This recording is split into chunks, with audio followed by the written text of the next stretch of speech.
मोदी सरकार ने अंतरिम बजट पेश कर दिया। इस मुद्दे पर कांग्रेस के द्वारा लगातार बयानबाजी को लेकर बीजेपी के सांसद बाबूराम निषाद ने इंडिया वॉइस संवाददाता सादिक खान से खास बातचीत की। सुनिए उन्होंने क्या कुछ कहा। दूसरा आखिरी बजट पेश किया है, जिसके बाद लगातार विपक्ष सत्ता पर हमलावर है। हमारे साथ इसी पर बातचीत के लिए मौजूद हैं भारतीय जनता पार्टी के राज्यसभा सांसद बाबूराम निषाद जी। सांसद जी, जिस तरह से आज बजट आया है, इतनी योजनाएं जनता के लिए आ जाई हैं, उसके बाद लगातार कांग्रेस इस पर हमलावर है।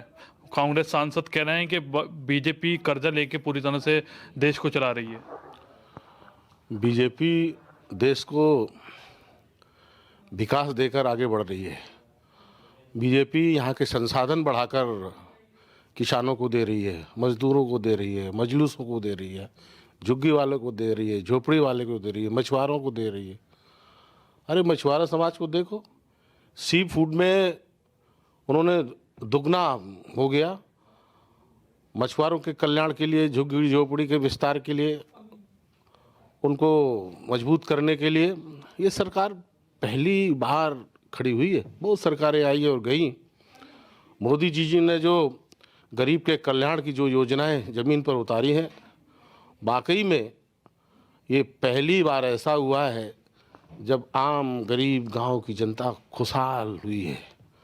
कहीं भी दूर के क्षेत्र में, पहाड़ के क्षेत्र में, नदी के क्षेत्र में, जलाशय के क्षेत्र में, झील के किनारे, समुद्र के किनारे चले जाइए, जनता खुशहाली महसूस कर रही है।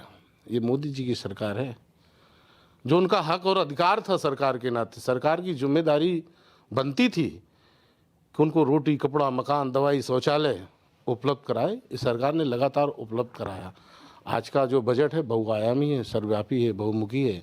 किसानों के हित में है, व्यापारियों के हित में है, सक्षम वर्ग के हित में है, सबके हित में है। कांग्रेस ने 50-55 साल राज किए हैं। अरे जनता भूख से तड़पती रही है। याद करो आपकी सरकारों का कालखंड। प्यास से तड़पती रही है, दवाई के लिए तड़पती रही है। रे मित्रों, बात कांग्रेस के प्रवक्ताओं को मैं सुनता हूँ, बड़ा खेद लगता है कि क्या क्या बोलते हैं। मोदी जी ने पहली बार 10 साल पूरे करने जा रहे हैं, और 10 साल के अंतर्गत मैं कह सकता हूँ कि देश का चहुमुखी विकास, गरीबों का कल्याण, मजदूरों का कल्याण, मछुआरों का कल्याण, किसानों का कल्याण, नारी का उत्थान, नौजवानों को रोजगार, बेसहाराओं को सहारा। कोई भूखा नहीं है, कोई प्यासा नहीं है, कोई नहीं कह सकता मैं इलाज के लिए तड़प रहा हूँ। सरकार ने 5 लाख का आयुष्मान कार्ड दिया है, गरीब उसका लाभ उठा रहा है। बहुत कुछ। सांसद जी, आप योजना गिना रहे हो, आप उत्तर प्रदेश से आते हैं। अखिलेश यादव कह रहे हैं कि ये तो विदाई बजट है इस बार भाजपा का। अखिलेश जी, ये विदाई बजट नहीं है, आप लोगों की विदाई होगी इस बजट से। और लगभग आपकी विदाई 17 से शुरू हो गई थी। अभी इंतज़ार करते रहना, इंतज़ार करते करते, और भाजपा अब इंतज़ार नहीं कर रही। भाजपा को मौका मिला है तो उनका उत्थान कर रही है। उसी कारण है कि 14 हो, 17 हो, 19 हो, 22 हो, हम जीते हैं। और 24 भी ऐसा जीतेंगे कि विपक्षी और इंडी गठबंधन धराशायी होकर पड़ा होगा ज़मीन पर, और जनता खुश होगी। और जनता जब मतदान होगा तो गांव गरीब पूर्वे मजरे में निकलकर भारी मतदान करेगी और कमल का बटन दबाएगी। मोदी जी के हाथ मजबूत होंगे। मोदी जी तीसरी बार प्रधानमंत्री बनेंगे, और ऐसे सक्षम प्रधानमंत्री होंगे जो देश और दुनिया में अभी डंका कम बज रहा है, आगे और मजबूत बजेगा, जिससे यहाँ का जनता खुशनुमा माहौल में रहेगी। आत्मसम्मान से परिपूर्ण अभी भी है, आगे और भी मजबूत होगी। धन्यवाद।